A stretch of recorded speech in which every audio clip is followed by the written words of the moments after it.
Hello, Michael, and thank you for this opportunity. First of all, I would like to ask you the question that is on everybody's mind right now. Is ISIS truly behind the terrible act of terror that was committed in Moscow last week? I mean, I think that's the most plausible explanation. ISIS has taken credit for this. They've published first-person view footage of the attack. They have every incentive and every motive to attack Russia. If you look at the propaganda coming out of ISIS-K, they've been targeting Putin and Russia specifically for months. One of the arguments for why they see Russia as a target is its cooperation with the Taliban in Afghanistan. ISIS-K is ranged militarily against the Taliban. And I know, everybody's kind of awash with conspiracy theories as to what may have happened, but sometimes the most obvious explanation is the correct one. And it seems to me certainly that this is an ISIS-K attack. Could you please explain that in more detail? You're saying that it could have been Vladimir Putin's friendliness with the Taliban that motivated these people, if we can even call them people, to commit the act of terror. I mean, is that a sufficient reason to target Moscow, or were there other reasons why they chose the city and decided to attack it now? Well, I mean, all of these transnational jihadi groups look to carry out what they would call a spectacular terrorist attack. So hitting a capital city, killing as many civilians as possible, in this case, machine gun fire, but also arson, burning down a busy building that's used by many people. It's a mall, it's a concert venue.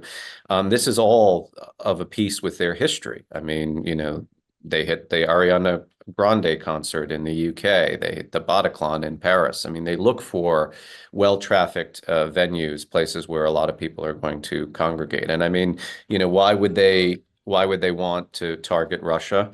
Well, to their mind, there's a historical reason for this. I mean, the Soviet occupation of Afghanistan, clearly jihadists were targeting, Soviet and Russian soldiers back then. They will look to Russia's intervention in Syria, where Russia has engaged militarily with ISIS fighters around Palmyra and elsewhere as another reason or rationale for why Russia should be attacked. But I mean, more broadly speaking, this is a terrorist organization that considers Muslim Arab countries to be tyrannical, to be illegitimate. If they could strike inside Jordan, if they could strike inside Saudi Arabia, if they could strike inside any of these other Gulf Arab states, they have hit them in the past, by the way, they would do it. So in a way, there's nothing terribly discriminating about why they chose to target Moscow. Now, let's turn to the Russian side of this tragedy, or rather the side of the Kremlin propaganda. Of course, they hit the ground running, pointing fingers at Ukraine, but we'll talk about that in a bit. The more bizarre part of their agenda is claiming that if these terrorists were real ISIS fighters, they wouldn't run away or use the same gateway car.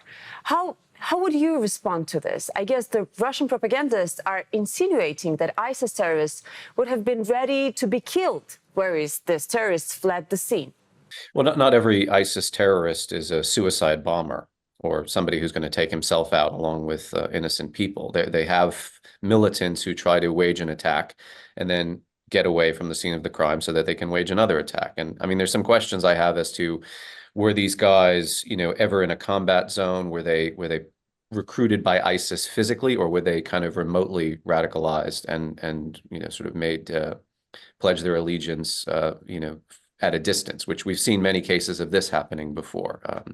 In Southeast Asia, for instance, some of the worst attacks were committed by people who had never set foot in Iraq or Syria, right? They just linked up with ISIS Central Command digitally. So no, there's no credible explanation that says that just because they tried to get away that they couldn't be ISIS, or that this is a sign of some conspiracy. There are innumerable examples where ISIS terrorists try to escape from the site of an attack. Do you think these are credible claims that these terrorists committed this act for money? Are they hired to commit these atrocities? No, being a mercenary is kind of against the raison d'etre of joining ISIS. If they're getting money, it's for the operational purposes, to buy the equipment, the ammunition, the guns, the whatever explosive devices they used.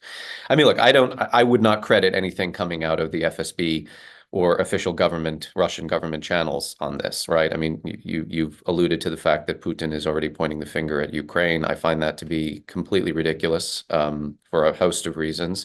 Also, the U.S. government, as we know, on March 7th, the U.S. Embassy in Moscow put out this warning to stay away from public venues in the next 48 hours. And we know through reporting in the United States that the Americans had passed intelligence to the Russians. There's something called a duty to warn, which means that even if we're facing an adversarial regime or government, if we have evidence of a forthcoming, credible evidence of a forthcoming terrorist attack that's going to take out innocent civilians, we notify them nonetheless. So we did this with Iran several months ago when there was an attack to try and terrorize people on the anniversary of the death of Qasem Soleimani, the Quds Force commander. The Americans shared with the Iranians that something like this was coming. So I think, my read of it is whether the FSB and the Russian government took any measures whatsoever to try and chase up the American intelligence assessment that there was a forthcoming attack, they're embarrassed because this attack took place. They're looking to, not let a good crisis go to waste, as it were. And they're pointing the finger. I mean, Putin was suggesting these guys were trying to escape to the Russian-Ukrainian border. It's a very odd exit strategy, given how tightly controlled that border is from the Russian side, and obviously this is a war zone. No, I don't credit these explanations at all. Again, and I see conspiracy theories on the other side too, that this may be as a Russian false flag attack, which, I mean, if you've studied the Moscow apartment bombings in the late 90s, is eminently doable. Except in this case, it doesn't wash for me. Again, because the Americans said something like this is coming. And that would have been signals intelligence, and they've intercepted communication from ISIS-K in Afghanistan suggesting something big is planned for Russia in the next several weeks. So, for me, all signs point to what seems the most transparently logical explanation, an ISIS terror attack. Michael, what can you tell us about ISIS-K, the branch that has taken responsibility for the attack on the Crocus City Hall concert venue? Is this branch special in any way? Do you perhaps know where they are based out of? How much is known about them? So they're based in Afghanistan, and as I mentioned before, their enemy, the Taliban. They consider the Taliban not to be jihadi enough for their liking, not to be a legitimate Islamist government or theocracy, the way that ISIS styles itself. It's important to understand that in the last decade, you had this multinational coalition led by the United States to go after ISIS HQ in Syria and Iraq. Remember, at one point, these guys controlled a third of Syria and almost probably more than a third of Iraq, a territory encompassing the size of the UK or very large states in the United States, and smashing the caliphate, taking out their territorial purchase in the Levant and Mesopotamia was the main mission of the coalition. However, it didn't stop ISIS from proliferating outside of that region. We've seen them take over whole swaths of Africa simply by militants who perhaps belong to a different jihadi organization, such as Al-Qaeda, deciding that Al-Qaeda was no longer the going concern for them. So they declare allegiance, they make bayat to the caliph. So Khorasan is very much one of these franchises that sprung up outside of the kind of center of gravity for where ISIS really was in command. But nonetheless, they've proven themselves with this attack to be very much a powerful brand. So yeah, and the U.S. withdrawal from Afghanistan limited America's ability to gather intelligence and also to conduct counterterrorism operations. I mean, Afghanistan is not we don't have a military presence there. We're not droning people there. We're not, sending in special forces. The Taliban is now in charge of this country. And I mean, would you put your faith and trust in the Taliban's ability to conduct a viable counterterrorism program aimed at ISIS or Al-Qaeda or whoever? I certainly wouldn't. So I would expect them to grow in prominence and in influence. You probably know that some of the people that have been arrested in Russia are Tajik nationals.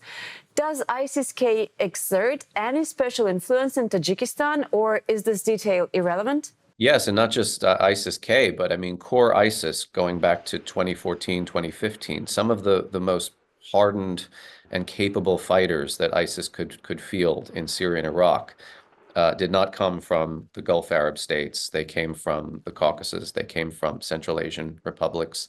Um, uh, One guy was very famously from Pankisi Gorge in Georgia.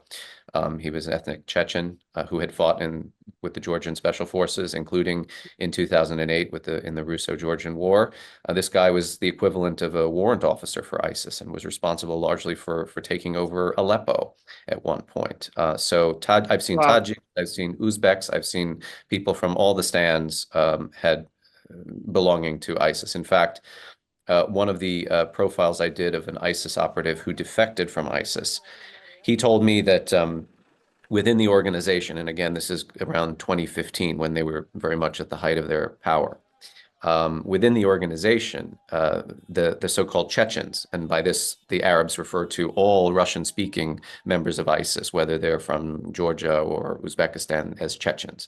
All of the Chechens were so feared by the Arabs that whenever there was a kind of call to return to assume new taskings or orders, the ISIS caliphate would station snipers on rooftops because they were terrified there would be some kind of insurrection by the Russian-speaking forces against the ISIS administration. So these guys are absolutely, capable of waging attacks like this. And like I say, I mean, this isn't anything new, and it has nothing to do with the sort of prominence of ISIS-K. This is going back now a decade. Russian-speaking jihadists are very much a thing in ISIS.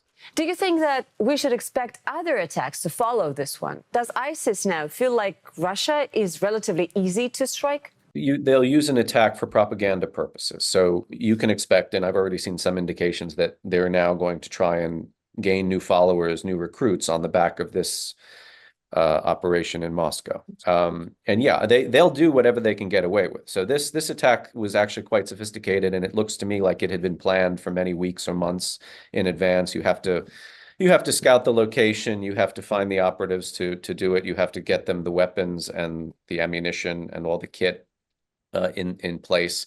Is it going to happen again in Russia? If they can get away with it, they certainly will. And keep in mind, the Russian security apparatus is focused on, well, on the one hand, fighting this war in Ukraine, and on the other hand, disrupting any kind of civil unrest, anti-war demonstrations, cracking down on LGBTQ institutions and gay people. Yeah. I mean, they're not focused on national security the way a normal country would be focused on it. So if this is something that slipped through the cracks, again, there's a huge embarrassment for Putin and for the FSB. And this is one of the reasons I think they're trying to point the finger elsewhere. I must say that this has been a very illuminating conversation, Michael. Thank you very much for doing this.